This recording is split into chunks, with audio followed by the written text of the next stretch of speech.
നിങ്ങളുടെ favourite shows ഇനി ഒരിക്കലും മിസ്സാവില്ല. ഇപ്പോൾ C5-ലൂടെ കാണും നിങ്ങളുടെ ഫേവറേറ്റ് ഷോ തികച്ചും സൗജന്യമായി. ഒരു കാര്യം ഞാൻ പറഞ്ഞേക്കാം. കാര്യം കഴിഞ്ഞപ്പോ എന്നെ ഒഴിവാക്കാനാണ് നിന്റെ ഉദ്ദേശമെങ്കിലേ ഒന്നും നീയായിട്ട് ശ്രേയയുടെ അടുത്ത് പറയേണ്ടി വരില്ല. ഞാൻ പറയും. എന്നിട്ട് ഞാൻ നിന്റെ വീട്ടിലേക്ക് കയറി വരികയും ചെയ്യും. എന്റെ വീട്ടിലേക്കോ? എന്താ, ഞാൻ വന്നാ അവിടെ ഒന്നും സംഭവിക്കില്ലേ? ചതിച്ചിട്ട് കൈയൊഴിയുന്നതൊക്കെ പഴയ കാലത്തെ ഏർപ്പാടാ. ഇപ്പോഴത്തെ പെമ്പിള്ളേരെ നിനക്ക് ശരിക്കും അറിയില്ല. ഞാൻ നിന്നെ പോലെ ഒരുപാട് പേരെ കണ്ടിട്ടുണ്ട്. അവർക്കൊക്കെ എന്നെ ആവശ്യമുണ്ടായിരുന്നു. നിനക്കും. നല്ലൊരു ദിവസം നമ്മൾ ഷെയർ ചെയ്തു. നമ്മൾ രണ്ടുപേരും സന്തോഷിച്ചു. സോ ഇനി നമുക്കതങ്ങ് മറക്കാം. നീ എന്താ പറഞ്ഞേ? നീ എന്താ പറഞ്ഞെന്ന്? 1-2 ദിവസത്തെ പരിചയത്തിന്റെ പേരില നീ എന്നെ വീട്ടിലേക്ക് വിളിച്ചു വരുത്തിയത്. അങ്ങനെയുള്ള ഒരുത്തി കൂടുതൽ സംസാരിക്കാതിരിക്കുന്നല്ലേ നല്ലത്. നീ എന്താ എന്നെ കുറിച്ച് കരുതിയത്? ഞാനൊരു വഴിപഴിച്ച പെണ്ണാണെന്നോ? ശരിയാ, ഞാനൊരു അബദ്ധം കാണിച്ചു. നിന്നെ എന്റെ വീട്ടിലേക്ക് വിളിച്ചു വരുത്തി. ഒരു രാത്രി മുഴുവൻ നിന്നോടൊപ്പം കഴിഞ്ഞു. അത് നീ എന്നെ വിവാഹം കഴിക്കും, ഒരുമിച്ച് ജീവിക്കുന്നുള്ള പ്രതീക്ഷ കൊണ്ടാ. അല്ലാതെ നിന്റെ പണത്തിന്റെ സൗന്ദര്യത്തിന്റെ പേരില് നിന്റെ പുറകെ വന്ന പെണ്ണുങ്ങളുടെ കൂട്ടത്തില് നീ എന്നെ പെടുത്തണ്ട.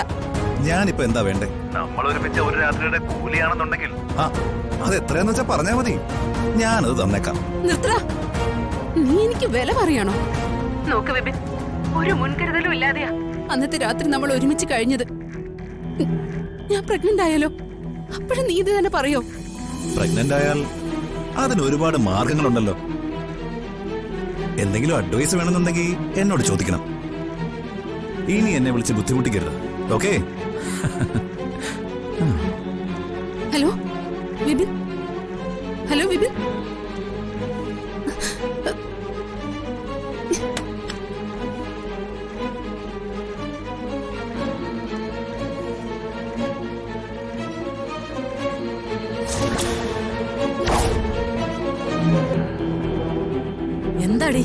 എന്താടി നീ ഇപ്പൊ പറഞ്ഞേ? എന്നെ ഈ കുടുംബത്തിലുള്ളവരെ നീ ചതിച്ചു അല്ലേ? ഈ വീടിനകത്ത് നീ ഒരാളെ വിളിച്ചു കയറ്റിയില്ലേ? രാമകൃഷ്ണന് ഹരി ഇങ്ങോട്ട് വരട്ടെ, നിന്റെ ആട്ടം ഇന്നത്തോടെ നിർത്തി തരാൻ ഞാൻ. പറയുന്നതൊന്ന് കേൾക്ക്. ആരും ഇപ്പൊ ഒന്നും അറിയിക്കണ്ട. അതിനുള്ള പരിഹാരം ഞാൻ തന്നെ ചെയ്തോളാം. എന്തു പരിഹാരമാണ് നീ ചെയ്യാൻ പോകുന്നേ? ഇക്കാര്യം പുറത്തറിഞ്ഞാലേ ഹരിക്കും രാമകൃഷ്ണനും പുറത്തിറങ്ങാൻ പറ്റുമോ? ഈ കുടുംബത്തിന്റെ അഭിമാനം എന്താവും? അതൊന്നും നീ ഓർത്തില്ലല്ലോ. രാമകൃഷ്ണനെ വിളിക്കാം, ഇപ്പൊ തന്നെ അവനത് അറിയട്ടെ.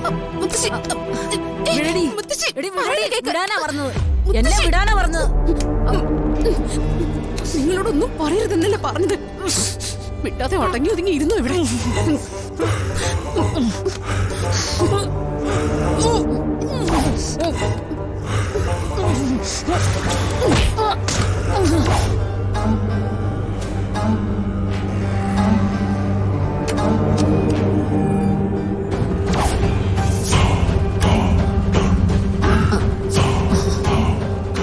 ഈ കാര്യങ്ങൾ ആരോടെങ്കിലും പറയാൻ നിങ്ങളുടെ നാവ് പൊന്തിയാലേ കഴുത്ത് ഞെരിച്ചു കൊന്നാളെ.